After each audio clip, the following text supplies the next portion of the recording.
السلام علی سید الانبیاء والمرسلین اما بعد فاعوذ باللہ من الشیطان الرجیم بسم اللہ الرحمن الرحیم وکان ابوہما صالحا صدق اللہ العظیم وبلغنا رسولہ النبی الکریم الامین بلغ العلا بکمالہ کشف الدجا بجمالہ حسنت جمیع خصالہ صلوا علیہ وآلہ یا صاحب الجمال و یا سید البشر من وجهك المنیر لقد نور القمر لا يمكن الثناء كما كان حقه بعد از خدا بزرگ توئی قصہ مختصر۔ حاضرین ذویل احتشام، اللہ تبارک و تعالیٰ کا کروڑہ احسان جس خداوند قدوس نے ہم سب کو آج کی اس عظیم الشان اور عظیم المقصد محفل میں آنے کی توفیق عطا فرمائی۔ میں نے جو آپ کے سامنے قرآن مجید فرقان حمید کی آیا مبارکہ کا ایک حصہ تلاوت کیا، اللہ تبارک و تعالی نے اس میں حضرت سیدنا موسیٰ علی نبینا و علیہ الصلوۃ والسلام اور حضرت سیدنا خضر علیہ الصلوۃ والسلام کا ایک قصہ جو ایک گاؤں کے متعلق ہے اس کو بیان فرمایا۔ دونوں اللہ تبارک و تعالی کی برگزیدہ ہستیاں سفر میں ہیں، ایک گاؤں سے گزرنے لگے تو ان گاؤں والوں کو کہا کہ ہمیں بھوک لگی ہے، کچھ کھانے کو دے دیں، تو انہوں نے کھانا دینے سے انکار کر دیا۔ کھانا دینے سے انکار کر دیا۔ ہوتے ہیں کئی سارے ایسے لوگ، انہوں نے منع کر دیا، انہوں نے کہا ہم کچھ نہیں دیں گے۔ وہیں پر گزرتے ہوئے انہوں نے دیکھا کہ ایک دیوار جو ہے وہ گرنے والی ہے، جس کے بارے میں اللہ تعالیٰ نے خود ارشاد فرمایا کہ وہ دیوار گرنا چاہتی تھی، تو حضرت خضر علیہ الصلوۃ والسلام نے موسیٰ علیہ الصلوۃ والسلام کو کہا کہ یہ دیوار ہم تعمیر کر دیتے ہیں، یہ دیوار ہم تعمیر کر دیتے ہیں۔ وہ گرنے والی دیوار کو حضرت سیدنا خضر علیہ الصلوۃ والسلام نے، ایک روایت کے مطابق یہ ہے کہ حضرت خضر علیہ الصلوۃ والسلام نے اور حضرت موسیٰ علیہ السلام نے باقاعدہ محنت کی وہاں پر، باقاعدہ جیسے عام لوگ محنت کرتے ہیں، مستری کام کر کے بناتے ہیں دیوار کو، پتہ ہے سب کو کیسے بناتے ہیں، تو اس طرح محنت کر کے دیوار بنائی۔ اور ایک روایت یہ ہے کہ حضرت خضر علیہ الصلوۃ والسلام نے گرنے والی دیوار کو ایسے ہاتھ سے پکڑا اور کھڑا کر دیا سیدھا، دیوار ویسے سیدھی ہو گئی جی، دیوار بالکل ٹھیک ہو گئی۔ اب حضرت سیدنا موسیٰ علیہ الصلوۃ والسلام کہنے لگے حضرت خضر علیہ الصلوۃ والسلام کو، انہوں نے ہمیں کھانا دینے سے انکار کیا تھا، ہم چلو ان کا کام کر رہے تھے، ہم انہیں یہی کیا دیتے، چلو ہم آپ کا کام کرتے ہیں، آپ ہمیں کھانا ہی دے دیں، لیکن آپ نے وہ کھانے کا بھی مطالبہ نہیں کیا، ان سے کھانے کا بھی نہیں کہا، انہیں کچھ نہیں مانگا، ایسے ہی ان کا کام بھی کر دیا ہم نے۔ اللہ اکبر۔ حضرت سیدنا خضر علیہ الصلوۃ والسلام نے کیا فرمایا؟ آپ نے فرمایا کہ کان ابوہما صالحا، یہ دو بچے ہیں جو یتیم ہیں، یہ ان کی دیوار ہے، اس دیوار کے نیچے ان کے ابا نے سونا دبایا تھا، دبانے کے بعد وہ فوت ہو گیا۔ اب وہ بچے ابھی بچے ہیں، بچپن میں ہیں، ان کی عمر چھوٹی ہے، وہ یتیم ہیں، ابھی تک یتیمی ان سے دور نہیں ہوئے، بچے بالغ نہیں ہوئے، نابالغ ہیں۔ اگر کسی کا ہاتھ لگ جاتا وہ سونا اٹھا کے لے جاتا، اس نے یتیموں کو کہاں دینا تھا؟ یتیموں کا مال کھانے والے وافر مقدار میں موجود ہیں لوگ، تو ان کو ملنا نہیں تھا، اس لیے میں نے دیوار کھڑی کر دی۔ اب یہاں پر جو علت بیان کی نا دیوار بنانے کی، جو علت بیان کی وہ یہ بیان کی ابوہما صالحا، ان کا ابا نیک تھا، ان کا ابا نیک تھا، اس لیے میں نے دیوار بنا دی۔ یہاں پر یہ سبب بیان کیا حضرت خضر علیہ الصلوۃ والسلام نے ان کی دیوار بنانے کا کہ ان کا ابا نیک تھا، یعنی ان کا ابا نیک تھا تو اللہ تبارک و تعالیٰ کے پاک پیغمبر کھڑے ہو کر اس کی خدمت کر رہے ہیں، ان کے بچوں کی خدمت کر رہے ہیں۔ بچہ ابا ان کا نیک تھا۔ اب وہ ابا ان کا ڈائریکٹ ابا نیک تھا؟ نہیں۔ حضرت عبداللہ بن عباس رضی اللہ تعالیٰ عنہ ارشاد فرماتے ہیں وہ جو ابا ان کا نیک تھا نا، وہ ان کا ابا سگا نہیں تھا، ان کا دادا بھی نہیں تھا، ان کا پردادا بھی نہیں تھا، لکڑ دادا بھی نہیں تھا، اگلا بھی نہیں تھا، 7ویں پشت میں ان کا ایک ابا نیک گزرا تھا۔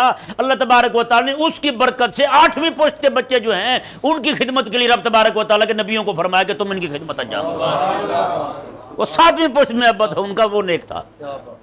اب ذرا اندازہ لگائیں، اللہ تبارک و تعالیٰ نے اس آیہ مبارکہ کے اندر جہاں یہ ہمیں سبق دیا کہ جن کا ابا نیک ہو ان کی اولاد کے ساتھ بھی حسن سلوک سے پیش آنا ہے، ان کی اولاد کے ساتھ بھی حسن سلوک سے پیش آنا ہے۔ اب ان کا سگا ابا نیک نہیں تھا، 7ویں پوسٹ میں ابا نیک تھا۔ ممکن ہے کہ میں یہ نہیں کہہ رہا کہ وہ فاسق فاجر تھا، نعوذ باللہ، یعنی کہ جس کی وجہ سے انہیں یہ برکت حاصل ہو رہی ہے وہ 7ویں پوسٹ میں تھا بندہ، وہ نہیں تھا جو ان کا سگا ابا تھا۔ اب ذرا اندازہ لگائیں، جس کا ابا 7ویں پوسٹ میں نیک ہو، تو اس کے تو بچوں کے ساتھ صلہ رحمی کرنے کا حکم رب تعالیٰ اپنے نبیوں کو دے رہا ہے، ان کی خدمت کرنے کا حکم رب تبارک و تعالیٰ اپنے نبیوں کو دے رہا ہے۔ تو اب ذرا بتائیں وہ حسین رضی اللہ تعالیٰ نے جو بغیر کسی صرف ایک واسطہ درمیان میں سیدہ کائنات کا، وہ رسول اللہ علیہ السلام کے بیٹے ہوں، ان کے ساتھ حسن سلوک کا حکم امت کو کیوں نہیں ہوگا؟ بتائیں یار۔ میرے کریم آقا علیہ السلام نے ارشاد فرمایا، میں جو بھی بندہ میرے دادا کی اولاد میں سے کسی کے ساتھ جو مومن ہے، حضرت عبد المطلب کا نام لیا حضور نے، کیونکہ حضرت عبد المطلب اگر آقا علیہ السلام اپنے بچوں کا نام لیتے امام حسن حسین کا تو پھر یہ صلہ رحمی صرف انہیں تک محدود ہو جاتی، لیکن میرے آقا علیہ السلام نے میں کوئی بھی بندہ آل ابن عبد المطلب سے، عبد المطلب کے بچوں میں سے کسی کے ساتھ بھی کوئی حسن سلوک کرے گا، حضور ارشاد فرماتے قیامت والے دن حوض کوثر پر میں بدلہ خود دوں گا، خود اسے بدلہ دوں گا میں۔ اب ذرا اندازہ لگائیں یہ کتنی بڑی دلیل ہے اس بات کی کہ ہم پر پوری امت پر واجب ہے کہ وہ کریم آقا صلی اللہ علیہ وآلہ وسلم کی آل پاک جو ہے ان کی خدمت کرے، ان کے ساتھ عاجزی اور انکساری کے ساتھ پیش آئے۔ اب میں آپ کے سامنے چند ایک باتیں رکھتا ہوں کہ امت کے علماء نے، اجلہ بزرگوں نے، حضور کے صحابہ نے کیسے ان کی خدمت کی ہے، کیسے ان کا عزت اور احترام اور ادب کیا ہے۔ اللہ اکبر کبیرہ۔ حضرت سیدنا ابو بکر صدیق رضی اللہ تعالیٰ عنہ ارشاد فرماتے ہیں، حضرت مولا علی کو فرمایا، حضرت ابو بکر صدیق فرماتے ہیں کہ میں ایک طرف میرا خاندان ہو اور ایک طرف رسول اللہ کا خاندان ہو، ایک طرف میرا خاندان ہو ایک طرف رسول اللہ علیہ السلام کا خاندان ہو۔ فرماتے ہیں کہ مجھے اپنے خاندان کی خدمت کرنے کے بجائے رسول اللہ علیہ السلام کے خاندان کی خدمت کرنا اچھا لگتا ہے، ان کی خدمت کرنا اچھا لگتا ہے۔ اللہ اکبر۔ حضرت سیدنا عبداللہ بن عباس رضی اللہ تعالیٰ عنہما میرے کریم آقا علیہ السلام کے چچا کے بیٹے ہیں، چچا کے بیٹے ہیں حضرت عبداللہ بن عباس رضی اللہ تعالیٰ عنہما، امت کا سب سے بڑا قرآن کی تفسیر کا عالم، سید المفسرین حضرت عبداللہ بن عباس رضی اللہ تعالیٰ عنہما۔ آپ رضی اللہ تعالیٰ عنہ پڑھنے کے لیے صحابہ کے گھر جایا کرتے تھے، جب انہیں پتہ ہوتا نا فلاں حدیث کا فلاں صحابی کو پتہ ہے تو سفر کر کے اس کے گھر جایا کرتے تھے۔ اور اللہ اکبر، ادب دیکھیں صحابہ کرام علیہ مردوان کا، ان کی بارگاہ کا ادب دیکھیں، ان کے گھر کے باہر جا کر اپنی چادر ہوتی جو بھی ہوتا ان کی چوکھڑے پر سر رکھتے وہیں لیٹ جاتے۔ آپ فرماتے ہیں ہوا چلتی، آندھی آتی، مٹی اڑتی میرے سر میں چلی جاتی، بالوں میں کپڑے سارے مٹی والے ہو جاتے۔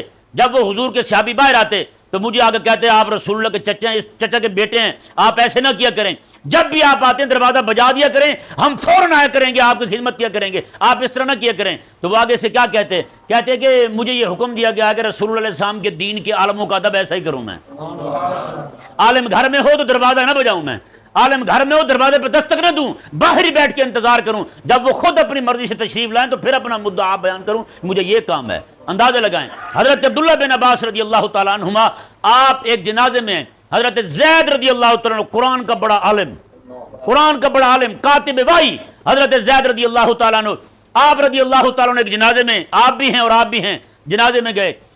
حضرت عبداللہ رضی اللہ تعالیٰ عنہ نے، آپ کی جب سواری آئی نا، سواری جب قریب آئی تو آپ کو پتہ ہے جو سواری کرتے ہیں انہیں پتہ ہے، آج کل تو کار آ گئی نا جی، کوئی بندہ کسی کو عزت دینے کے لیے دروازہ کھول دیتا ہے، بھاگ کے بیٹھنے لگے یا جانے لگے دروازہ کھول دیا، اندر بٹھا دیا۔ پہلے یہ ہوتا تھا پائیدان آگے کر دیتے تھے، سواری کو پکڑ کے آگے کیا، پائیدان آگے کر دیا، پاؤں بیچ میں رکھ دیا پکڑ کے، ہیں جی، تو اس طرح کرتے تھے۔ حضرت عبداللہ بن عباس رضی اللہ تعالیٰ عنہ نے اسی طرح کا معاملہ کیا حضرت زید کے ساتھ، کیونکہ حضرت زید عالم تھے، انہوں نے ایسے کیا، انہوں نے کہا حضرت آپ ایسا کیوں کر رہے ہیں، آپ تو رسول اللہ صلی اللہ علیہ وسلم کے آل پاک ہیں، آپ آقا علیہ السلام کے چچا کے بیٹے ہیں، آپ ایسا کیوں کر رہے ہیں؟ انہوں نے کہا ہمیں حکم دیا گیا کہ رسول اللہ علیہ وسلم کی امت کے علماء کا ادب ایسے ہی کریں۔ آگے سے حضرت زید رضی اللہ تعالیٰ عنہ کے ہاتھ چوم لیے، انہوں نے کہا یہ کیا کیا آپ نے؟ کہا ہمیں بھی حکم دیا گیا حضور کی آل کا ادب ایسے کریں، ہم بھی حضور کے رشتہ داروں کا ادب ہم ایسے کریں، ہمیں بھی یہ حکم دیا گیا۔ اندازہ لگائیں حضرت میاں شیر محمد رحمہ اللہ کے پاس نا ایک بندہ آ گیا، وہ قوم کا میراثی تھا، ایک آ رہا تھا ملنے کے لیے، ایک جگہ بیٹھا درخت کے نیچے، بیٹھے بیٹھے ذہن میں آیا کہ میاں صاحب کو جا کے کہتا ہوں میں سید ہوں، چلو کو خدمت اچھی ہو جائے گی، چنگے پیسے اکٹھے ہو جائیں گے۔ وہ آیا آپ کے پاس آ کے کہنے لگا جی میں سید ہوں اور بیٹی کی شادی کرنی ہے، وہ خدمت کر دیں۔ آپ رحمہ اللہ نے جتنا کچھ پڑا تھا سارا اٹھایا اور خادموں کو بھی فرمایا جتنا ہو سکتا ہے سید صاحب کے ساتھ تعاون کریں۔ اسے لے گئے دوبارہ اس درخت کے پاس جہاں سے وہ سید بنا تھا، وہاں تک چھوڑنے کے لیے گئے۔ وہ کہنے لگے جا ابھی ہوں چلا جا، تم انہوں نے کہا جی پہلے میں سید صاحب سی تے سارا کچھ تو ہوں تو چلا جا، اے کیڑی گل ہے؟ آپ نے میں تو سید بنے اتھو سی ہیں، یعنی اس نے جھوٹ بھی کہا ہے نا، رسول اللہ علیہ السلام کا نام لیا اس نے، تو پھر بھی آپ نے ادب کیا اس کا۔ اس لیے ہمیں چاہیے کہ ہم پڑتال نہ کیا کریں. کوئی کہتا ہے میں سید ہوں تو ٹھیک ہے، ابھی خدمت نہیں کر سکتے تو کم از کم اس کے نسب پڑتال نہ کیا جائے، اس کے بارے میں کوئی ایسی باتیں افواہیں نہ اڑائی جائیں کہ اسے بدنام کر دیا جائے. ایک سید زادی تھی، بالکل غریبی اور مسکینی کی حالت اس پہ طاری تھی بیچاری پر. وہ چلتے چلتے ایک علاقے میں پہنچی، وہاں اسے پتہ چلا کہ ایک مسلمان ہے، بڑا ہی امیر ترین ہے. اس نے جا کے اس کے دروازے پہ دستک دی، کہا کہ میں سید زادی ہوں اور میں غریب ہوں، میرے بچے ہیں چھوٹے چھوٹے بھوکے ہیں، اور خامند کا جو معاملہ ہے وہ دنیا سے رخصت ہو گئے، تو آپ مہربانی کریں میرے بچوں کے لیے کھانے کو کچھ دے دیں. وہ آگے سے کہنے لگے جی آپ سید زادی ہیں، اس پر کوئی دلیل دیں مجھے، آپ دلیل دیں مجھے. وہاں سے مائی صاحبہ گزری، انہوں نے کہا کیا دلیل دوں تجھے. وہاں سے گزری، کیا دیکھا، ایک جگہ جو ہے نا، کسی نے بتایا کہ ایک بندہ تھا وہاں پہ کافر رہتا تھا، اس نے کافر کا دروازہ بجا دیا. سید زادی نے کہا کہ ایسا ایسا معاملہ ہے، میں رسول اللہ علیہ السلام کی آل پاک ہوں، گھر میں کچھ نہیں ہے، بچیاں بھوکی ہیں. اس نے کہا لو تشریف لائیں. ایک کمرہ اس نے کھول دیا، وہاں ٹھہرایا، اپنی گھر والی کو کہا کہ ان کی خدمت کریں، جو چیز چاہیے انہیں دیں. اسی رات کو خواب میں وہ مسلمان سویا، جنت میں داخل ہونے لگا. آگے آقا علیہ السلام کھڑے ہیں. آقا علیہ السلام میں کہاں جانا چاہتا ہے؟ کہتا ہے جنت جانا چاہتا ہوں. میں کیوں؟ اس نے کہا مسلمان ہوں. میں دلیل دے، دلیل دے تو کس چیز کا مسلمان ہے؟ اس نے کہا جی حضور میں مسلمان ہوں، کلمہ پڑھتا ہوں. تو میں کہ جب میرے بچوں کے بچے ہونے پر تو دلیل مانگتا ہے تو تیرے مسلمان ہونے پر دلیل نہیں مانگی جائے گی تجھ سے؟ جی جب یہ بات کی نا میرے کریم آقا علیہ السلام نے ڈر کے ہڑبڑا کے اٹھ بیٹھا. اٹھا جب بھاگا، سید زادی کو ڈھونڈتے ڈھونڈتے پتہ چلا کہ فلاں کافر کے گھر ہے. اب وہ جب اس کا دروازہ بجایا، اس نے کہا وہ مائی صاحبہ تیرے ہاں ہیں، وہ میرے ہاں بھیج دے. اس نے کہا کیوں بھیج دوں؟ اس نے کہا ایسے ایسے معاملہ ہوا رات خواب میں، رسول اللہ علیہ السلام نے جنت نہیں جانے دیا. اس نے کہا وہی تیرا نبی جس کا تو کلمہ پڑھتا تھا، تجھے جنت نہیں جانے دیا، میں نے اس کی بیٹی کی خدمت کی ہے، وہی نبی رات مجھے کلمہ بھی پڑھا گئے، جنت میں داخل کر گئے. نعرہ رسالت، نعرہ حیدری، نعرہ غوثیہ، علماء اہل سنت، شان صحابہ کرام، شان اہل بیت، شان اہل بیت. کریم آقا صلی اللہ علیہ وآلہ وسلم اندازہ لگائیں. اب کریم آقا علیہ السلام کی آل پاک کے ساتھ حضور کی جو آل ہے ان کے ساتھ احترام کا رشتہ رکھنا، ادب کا رشتہ رکھنا، ان کی خدمت کا ان کے ساتھ یعنی وابستہ رہنا، سید زادے جو ہیں، سید زادیاں جو ہیں، ان کا پتہ کر کے ان کی خدمت کرنا، ان تک ان کا حق پہنچانا، یہ ہماری ذمہ داری ہے. یہ ہم پر لازم ہے کہ ہم رسول اللہ علیہ السلام کی آل پاک کی خدمت کرتے رہیں. ہم میں سے کتنے لوگ ہیں جنہوں نے ایسا فنڈ رکھا ہوا ہے اپنی کمائی میں سے جو آقا علیہ السلام کی خاص آل پاک کو دیتے ہیں، جو سیدزادوں کو ڈھونڈ ڈھونڈ کے ان کی خدمت کرتے ہیں؟ بالکل صفر ہے. کبھی ہماری سوچ بھی نہیں گئی اس معاملے کی طرف، ہے یا نہیں ایسا؟ تو بتائیں، حضور تو فرماتے جو بندہ عبد المطلب کی آل کے ساتھ نیکی کا معاملہ کرے گا قیامت والے دن میں اسے پکڑ کے حوض کوثر پہ دوں گا. تو ہم نے کیا کیا ہے بحیثیت امت؟ اگر ہم ذرا غور کریں، ہمارا کون سا ایسی جناب چیریٹی کام ہے جو صرف آقا علیہ السلام کی آل پاک کی خدمت کرتی ہو؟ کچھ بھی نہیں. تو دیکھیں کریم آقا صلی اللہ علیہ وآلہ وسلم ارشاد فرماتے ہیں، آقا علیہ السلام نے ارشاد فرمایا کہ یہ جو تارے ہیں نا، تارے یہ امان ہیں آسمان کے لیے. جب تک تارے موجود ہیں نا آسمان قائم ہے، جب تک تارے موجود ہیں آسمان قائم ہے. اور حضور نے ارشاد فرمایا میری آل پاک جو ہے یہ امان ہے دنیا کے لیے، جب تک میری آل موجود ہے یہ دنیا بھی قائم ہے. اندازہ لگائیں، جب تک میری آل موجود ہے یہ دنیا قائم ہے. تو بتائیں جو دنیا کے قیام کا سبب ہو، جیسے کعبہ ہے، کعبہ بقائے کائنات کا سبب ہے. میرے کریم آقا علیہ السلام نے اپنی آل پاک کے بارے میں فرمایا میں کہ میری آل جو ہے یہ بھی بقائے دنیا کا سبب ہے، بقائے دنیا کا سبب ہے. تارے بقائے آسمان کا سبب ہیں اور میری آل جو ہے یہ بقائے دنیا کا سبب ہے. تو یہ کریم آقا صلی اللہ علیہ وسلم کی آل پاک کے ساتھ. اب یزید کے منہ پہ یہ بات بنتی نہیں تھی. یزید ہو یا شمر ہو یا ملون جو بھی ہو، ابن زیاد ہو، جو بھی مردود ہوں، جنہوں نے بھی امام حسین پاک رضی اللہ تعالیٰ عنہ کے ساتھ ایسا معاملہ کیا، آپ کو شہید کیا، آپ کے بچوں کو شہید کیا، سب کو شہید کر دیا، وہ تو ایک غلبہ دین کی فکر لے کر گئے تھے. وہ تو صرف اس نیت کے ساتھ گئے تھے کہ جو فساد در آیا ہے امت کے اندر، جو ایک خرابی پیدا ہو گئی ہے، جو خلافت اللہ مناج نبوہ کو ختم کر کے ایک طرح کی جناب یزید بدماشی کر رہا ہے، اسے ختم کیا جائے اور رسول اللہ علیہ السلام کا دیا ہوا نظام مصطفیٰ نافذ کیا جائے، رب تعالیٰ کے دین کو غالب کیا جائے. یہ فکر لے کے امام حسین رضی اللہ تعالیٰ عنہ گئے تھے. اگر وہ امام حسین رضی اللہ عنہ کی باتیں سن لیتے، اگر وہ مان لیتے تو اس میں تکلیف والی کون سی بات تھی؟ کون سی تکلیف والی بات تھی؟ لیکن انہوں نے کیا کیا؟ وہ صلہ رحمی والا جو ایک معاملہ تھا، آقا علیہ السلام کی آل پاک کے ادب والا معاملہ تھا، وہ انہوں نے چھوڑ دیا اپنے ہاتھ سے. وہ چھوڑ دیا، انہوں نے وہ نہیں اپنایا کہ آقا علیہ السلام کی آل پاک ہے، سجدہ کائنات کی اولاد ہے، ان کی خدمت کرنی چاہیے ان کے. اور آپ ذرا حیران ہوں گے، حضرت سیدنا ابو ہریرہ رضی اللہ تعالیٰ عنہ کو دیکھیں، آپ رضی اللہ تعالیٰ عنہ حضرت امام حسین رضی اللہ تعالیٰ عنہ کی ناف چوما کرتے تھے، ناف چوما کرتے تھے، کہتے تھے کہ میں نے آقا علیہ السلام کو دیکھا چومتے ہوئے۔ اندازہ لگائیں، میرے کریم آقا علیہ السلام خود ارشاد فرماتے ہیں، آقا علیہ السلام نے ارشاد فرمایا کہ حضرت سیدتنا سیدہ کائنات رضی اللہ تعالیٰ عنہ کو ایک مرتبہ حضور جا رہے ہیں تو امام حسن حسین کے رونے کی آواز آئی، آقا علیہ السلام نے فرمایا کہ بیٹا ان کو رونے نہ دیا کرو، تم ان کو رونے نہ دیا کرو، کیونکہ جب روتے ہیں نا مجھے تکلیف ہوتی ہے، یہ حضور ارشاد فرماتے ہیں۔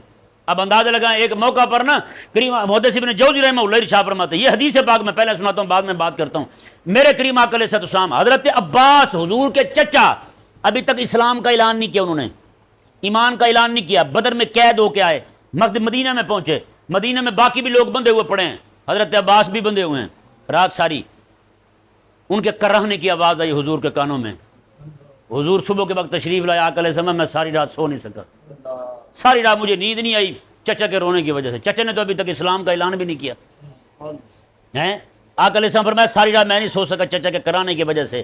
اب ذرا اندازہ لگائیں، جب امام حسین رضی اللہ عنہ کے گلے پر خنجر چلا ہوا ہیں، کیا تکلیف ہوئی ہوگی میرے کریم آقا علیہ السلام کو، کیا یہ امت کیا منہ دکھائے گی ہیں؟ ایک جگہ پہ ایسی آواز آئی، جا رہے تھے کہ غیبی آواز، جنوں نے نوحہ پڑھا، مرثیہ پڑھا جنوں نے امام حسین رضی اللہ عنہ کی شہادت پر، میں کہ یہ امت جو ہے امام حسین رضی اللہ تعالیٰ عنہ کو شہید کر کے اور حضور کی شفاعت کی طلب بھی کرتی ہے، کس منہ سے شفاعت مانگے گی رسول اللہ علیہ السلام کی؟ امام حسین کو شہید کیا آقا علیہ السلام کے نواسے کو، جن کو میرے کریم آقا علیہ السلام اپنا بیٹا فرما رہے ہیں، جن کو میرے کریم آقا علیہ السلام جنتی جوانوں کو سردار فرما رہے ہیں، انہیں شہید کر کے پھر مطالبہ کر رہے ہیں کریم آقا علیہ السلام سے شفاعت کا، اسی حبیب سے پھر حوض کوثر مانگ رہے ہیں، کس منہ سے مانگ رہے ہیں یہ لوگ؟ تو یہ باتیں جو ہے نا یہ ان پر لازم کرتی تھی کہ یہ انسان بنتے، اپنی 4 دن کا اقتدار تھا، 4 دن کی حکومت تھی، کہاں گیا یار؟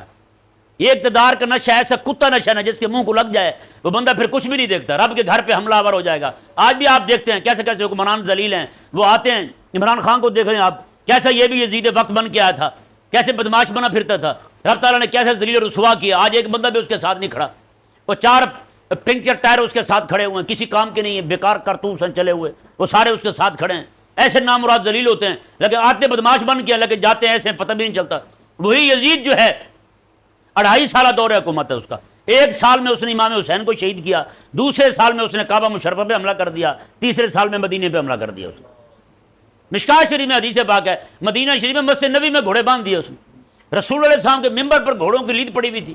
بتائیں، سعید بن مسیب رضی اللہ عنہ خود ارشاد فرماتے ہیں پورا ہفتہ مسجد نبی میں نہ اذان ہوئی، نہ تکبیر ہوئی، نہ نماز ہوئی۔ حضرت سعید بن مسیب فرماتے ہیں، حضرت ابو ہریرہ کے دماد ہیں، امت کے استاد ہیں، وہ فرماتے ہیں، اور ان سے کسی نے پوچھا کہ آپ پھر نمازیں کیسے پڑھتے تھے؟ وہ اپنے آپ کو انہوں نے کملہ ظاہر کیا، میں کملہ ہوں، بھولا ہوں، ایسے بات جناب چھپ کے جا کے حضور کے روضہ مبارکہ میں اندر داخل ہو گئے تھے، دروازہ بند کر لیا، کسی کو پتہ نہیں چلا کہاں ہیں، پورا ہفتہ بغیر کھائے پیے اندر رہے۔ حضرت سعید بن مسیب رضی اللہ عنہ پورا ہفتہ، لوگوں نے پوچھا آپ نے نمازیں کیسے پڑھی؟ کہا کہ ہر نماز کے وقت آقا علیہ السلام کی قبر مبارکہ سے اذان کی بھی آواز آتی تھی، تکبیر کی بھی آتی تھی، جماعت بھی ہوتی تھی، وہیں پہ نمازیں پڑھتا رہا۔ یہ مشکات میں حدیث پاک ہے۔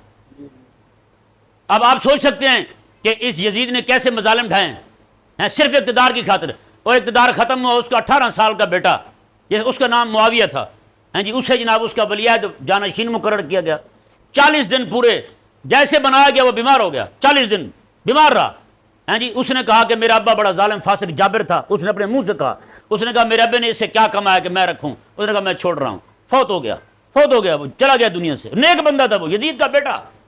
اب اندازہ لگائیں کہ اس نے بھی یہ مانا تسلیم کیا کہ میرے ابے نے حضور کے آل پہ ظلم کیا ہے، لیکن آج جو لوگ جو ہے نا وہ صفائیاں دیتے پھرتے ہیں یزید کی، وکیل صفائی ہیں یزید کی، وکیل بلا توکیل، یزید نے مقرر بھی نہیں کیا پھر بھی وکیل بنے ہوئے ہیں اس کے، وہ جی اس کا کوئی ہاتھ نہیں تھا، اس نے کچھ بھی نہیں کیا، یہ بھی ٹھیک ہے، اگر اگلے بدماش اگلے تھے انہوں نے کر دیا ہے، بعد میں ان کو پکڑ کے ان سے بدلہ لیا یزید نے؟ نہیں لے رہا بدلہ، تو پھر چلو مانتے ہم یزید کا ہاتھ نہیں تھا امام حسین رضی اللہ تعالیٰ کے قتل تک، لیکن اگلے معاملات ہیں وہ بھی تو ذرا بتائیں نا، واضح کریں کہ امام حسین رضی اللہ تعالیٰ کے جو قاتل تھے سارے ملعون تھے، ان سے بدلہ تو مختار سقفی نے لیا ہے، وہ بھی مردود نکلا، بعد میں نبوت کا دعویٰ کر دیا اس نے۔ یزید نے کہاں بدلہ لیا ہے؟ ان کو بڑے بڑے جناب عہدے دیے گئے، مناصب دیے گئے انہیں۔ تو امت پر تو لازم تھا بھائی کریم آقا صلی اللہ علیہ وسلم کی آل پاک کی خدمت کرتی، جی کریم آقا علیہ السلام کی آل پاک جہاں جہاں انہیں ملتی انہیں کندھوں پہ اٹھا کے لگی پھرتی، ہاں جی اس طرح خدمت کرنا ان پر ضروری تھا، لیکن امت نے کیا کیا پھر امام حسین رضی اللہ تعالیٰ عنہ کے ساتھ. پھر آپ باقی ائمہ کو دیکھیں، جس امام نے بھی کلمہ حق کہا ہے اس کے ساتھ یہی ہوا ہے. حضرت امام مالک کو دیکھ لیں، امام احمد بن حنبل کو دیکھ لیں، امام زین العابدین رضی اللہ عنہ کو دیکھ لیں.